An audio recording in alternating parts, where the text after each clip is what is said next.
You've got a choice to make. You either have your finger chopped off, you work for a week, or we'll kill one of your family members. Yeah. Yeah. You've got your water. Yep, I got my water. Nina, do you need? No, I'm good, thank you. What was childhood like for you? So from birth until about 6 years old, things were beautiful. And I just remember having a really happy childhood at that time. Mum started a new relationship with somebody in the Netherlands. And one day, out of nothing, and Mum had packed all our things and we were on our way to Holland. And we were going to live with this new fella and his 2 kids. That kind of upended everything about us, especially as my stepfather became quite physically abusive.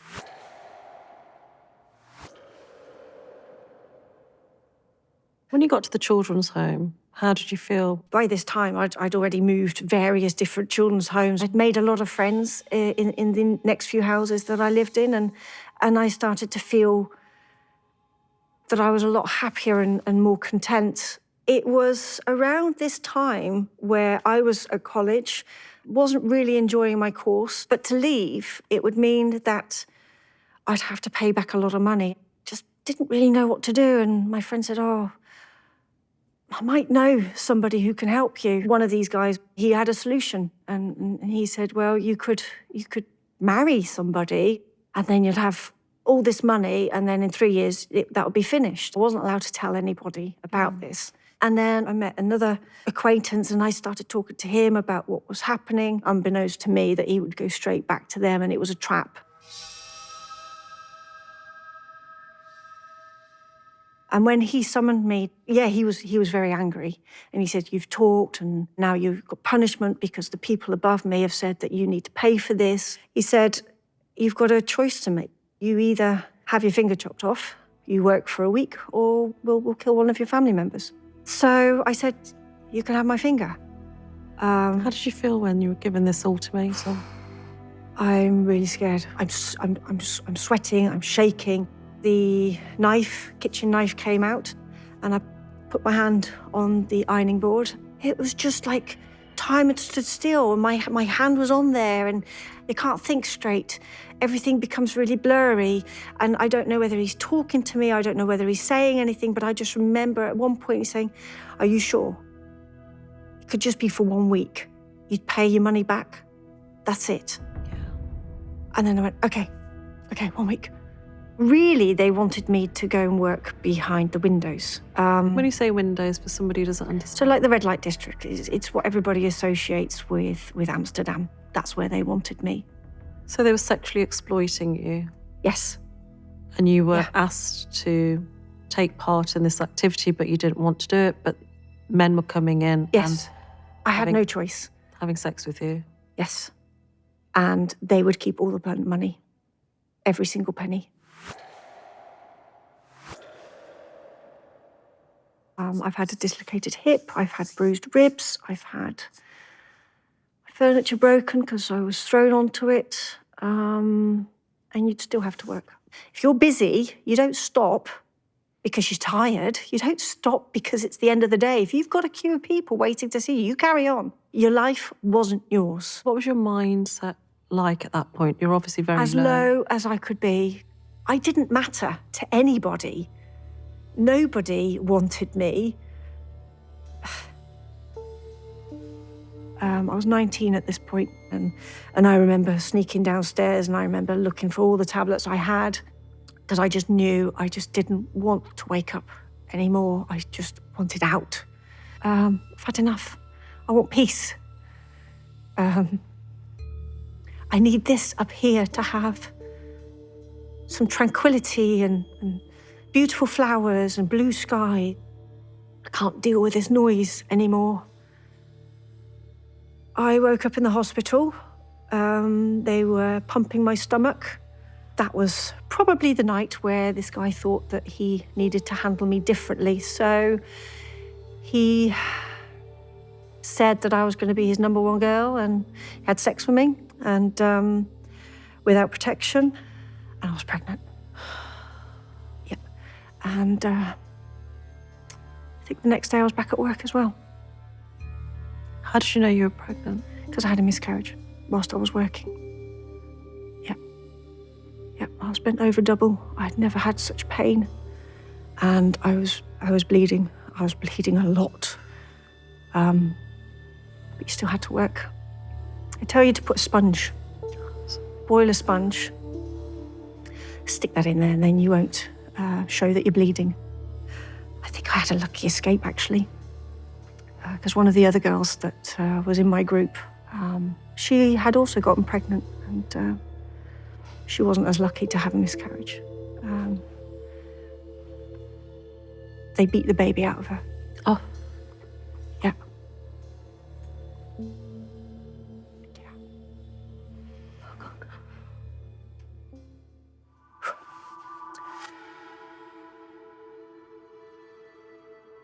Would you say that the people that were controlling you being in these places ran a cartel? They had some very influential people in their midst, which made you wake up. And I knew that if I was to come out and talk to the police or anything, it wouldn't make a single ounce of difference. I thought, there's still no way ever that I could ever be free. But the idea was growing. And then I remember one house where I was working, I did actually get quite friendly with some people there. And then somebody that I'd befriended said, you know, you can escape. And we had meticulously planned how we would do this. And I think it took about a month before we knew that this was the right time. So there was light at the end of the tunnel. My heart just goes out to the younger you and anybody going through that. How did you keep going, being in such a dark place? I used to tell myself time and time again that I was going through this because my future would be okay. I would have a successful future. That's how I got through. As soon as the word rape or sexual abuse is mentioned, there's a stigma and a shame. How do you cope with that? For years, there was definitely this taboo, you don't talk about it. But now, I don't see it as something not to talk about. I see it as showing somebody there is light at the end of the tunnel. It doesn't matter how bad your life is or was, it gets better. They're butchering me alive.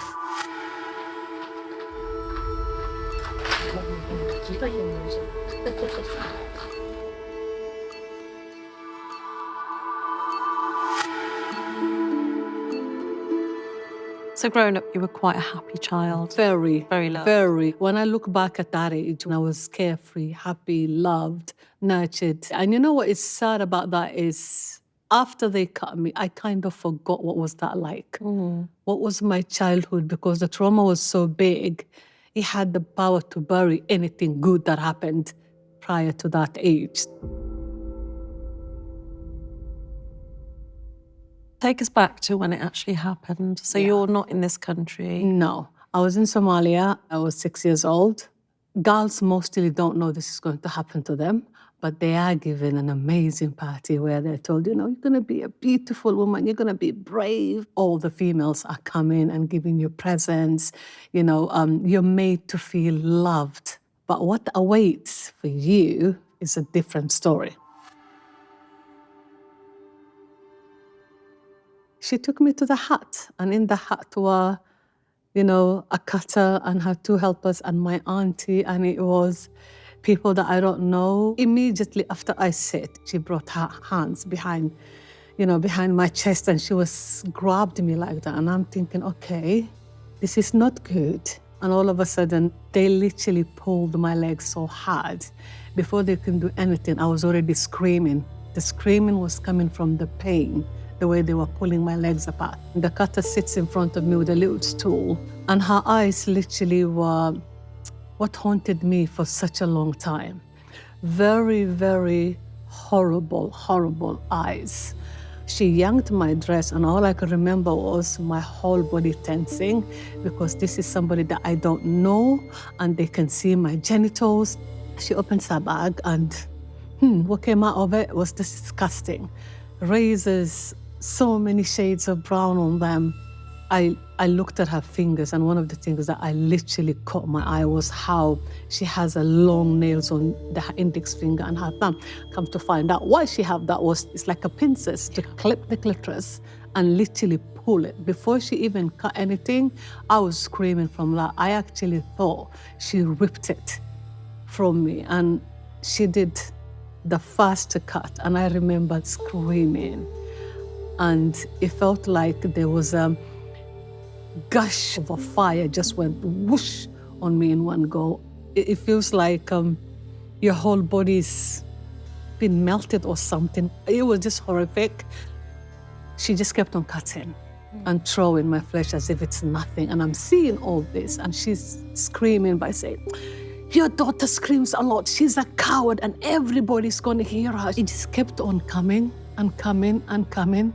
And I felt like I am going to drown. I'm going to drown. I'm thinking, please God, I can't take it. My body was absolutely shaking from head to toe. The worst part in that was people that you trusted and loved. Physically, they were there, but emotionally and psychologically, they weren't there. And I am only 6 years old, and I'm trying everything I can to get away from their grip, but I can't. And they're butchering me alive. I normally don't cry, but it just feels like I get the sensations when I'm describing what happened to me. I feel it. Did you see your mom's face when all of this was happening? No. Was she in the room? She was in the room just looking away. I think she felt pain. I think she did. And I think for her not to give me eye contact was her way of coping with it. Because my mother herself is a victim. She was cut as well. Everybody in my family were cut. It was something that was normal.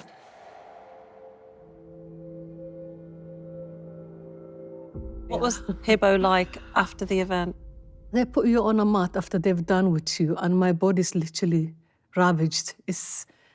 I'm just burning, and there's nothing I can do. And then on top of that, they don't feed you properly. They systematically starve you, and then you have pain, hunger combined together day and night. And this goes on as long as your recovery takes. Because I've had type 3, which is removal of the clitoris and the labias, and then stitch you up and leaving you with tiny, vagina hole like a tip of a matchstick. Now you have a problem in urinating, you have a problem in having your menstrual, you're constantly in pain. Coming back to the psychological effect of all of this. Yes. A 6-year-old feels safe around her parents or his parents. That was taken away from you because the person that was supposed to protect you had put you into a situation where you were at harm. How did you learn to trust? I never learned to trust. I was just a shell of myself. My confidence was gone, my bubbliness was gone, my curiosity was gone, and my anxiety and fear of something else going to happen was right there through until civil war was about to explode in Somalia. And then I came to UK, and the rest of my family scattered around the world. My level of anxiety was always heightened up. I was always afraid something is going to be done to me. I stopped feeling that when I came to UK. Did you feel a sense of freedom? If there's a word to describe bigger than freedom, it was there. I loved that because I knew this is me. This is where I actually begin. My life begins now. I owe my life to UK. I really do. I was one of those refugees who were literally welcomed with open arms, not the way now. Refugees are seen as people who are bad. We're not. We just want to be given a chance in life. Do you feel whole as a woman? Do you feel whole as in a person?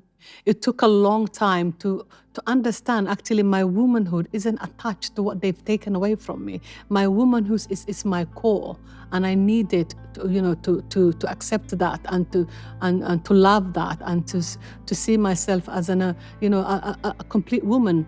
I'm still learning how to cope with it. I'm still learning how to live with it, and I'm still learning how to go on every day. When he was about to perpetrate violence, it was like his chest would just puff out. Yeah. And as if like he looked like 10 times bigger than he actually was. I underestimated the amount of danger that I was actually under. Thank you.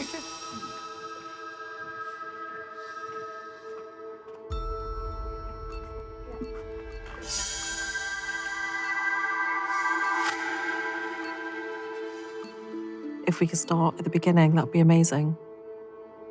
Originally, I'm from Kosovo. I came to the UK, to London in 1995 as an asylum seeker. It was a choice that was a life or death. Like you either stay here and you're going to be murdered, or you go elsewhere and your children will live and you'll all survive. What was childhood like for you? I grew up in a household where domestic abuse was present. The perpetrator in the home was my father. So I went from being a genocide survivor at such a young age, I was only 5 or 6, to then witnessing domestic abuse. How I grew up in my culture is very misogynistic, and it's very much thrives on violence towards women and girls. So I thought the only choice I did have was to date men who were maybe aggressive, because I hadn't seen anything different. It led all the way into me meeting my ex-partner, who was the perpetrator that I was with for the best part of a decade. And when I first met him, I pretty much fell like head over heels. I thought he was really charming. I thought he was really funny, really witty. And so we started dating. And what I didn't realize was actually that was the very beginning of how he love bombed me. How was he love bombing you? It was just through the amount of attention he was showing me. It was felt very validating at the time. And what I didn't realize was actually slowly that was suffocating my space, and it was isolating me from any kind of friendships, any kind of support networks that I had. The first time he was physically violent, that was 7 months into our relationship, where he strangled me. A man who's so much bigger than me in stature, on my chest, with his hands around my neck, shoving me into the pillow. Was that real? Did that really happen? You're living with your partner and you're pregnant. What comes next? There was a lot of abuse during my pregnancy as well. And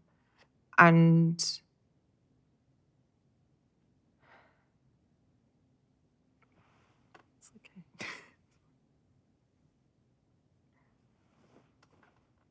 I think something that's really important to note is that whilst the abuse escalated in the pregnancy, is that what had happened leading up to me being pregnant was an immense amount of gaslighting.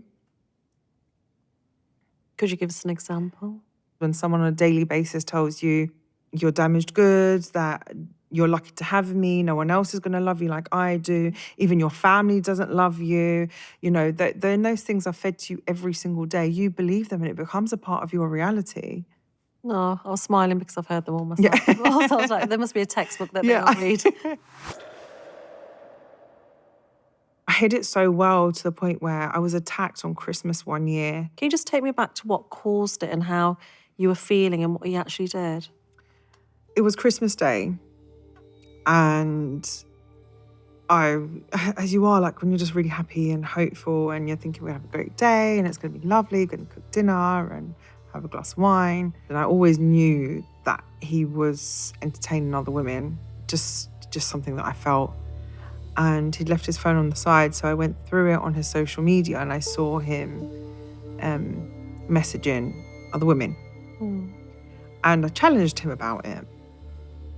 And as I challenged him about it, kind of just escalated because then the argument turned about, why are you going through my phone? And there was always this sense about him that when he was about to perpetrate violence, it was like his chest would just puff out. Yeah. And as if like he looked like 10 times bigger than he actually was. And we're arguing back and forth. And he pushed me so hard, and the door had 3 glass panels, and he pushed me with so much force that I fell through the bottom panel, and the whole glass shattered everywhere. And it was thick glass as well. And it went into my wrist, into my forearm, and here around my elbow. And I still have the scars here to this day. Were there shards of glass? Big, thick shards of glass. He saw what he did and he immediately ran out. It hadn't registered, actually, the enormity of what had happened until I looked back and I just saw my blood had just splattered over the carpet, up the wall. And do you know what I did? I just carried on like nothing happened. I didn't think what was happening was domestic abuse. I had no idea because I'd seen the more overt side of domestic abuse growing up. I wasn't conscious of it at the time and I wasn't aware of it at the time, but something subconsciously in me always knew, because there would be times when I'd be washing up and I had the knife block right on the windowsill in the kitchen, right in front of the sink. And I'd count the knives and I'd make sure that each and every single knife was accounted for. Yeah. There was that fear in me Yeah. somewhere that, at any point, he could use that as a weapon. That must have been so hard, though. You're almost living on edge. You're almost walking on eggshells. Yeah.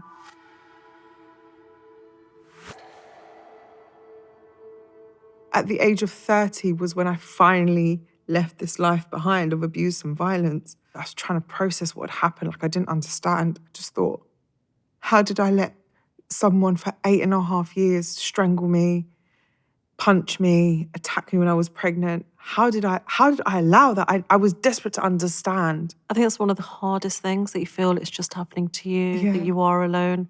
No one's going to care. Yeah. You just got to get on with it. Yeah, like it's your fault, you're the reason why this happened. And not just that, when it's a bit more complicated and you have a long-standing history of abuse and violence going all the way back to your childhood, it was so complex, all the trauma. I've got a question for you.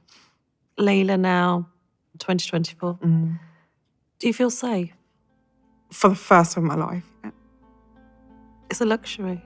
Yeah, And I think it's very undermined and people don't understand. they don't. But what did you do to help yourself to feel safe?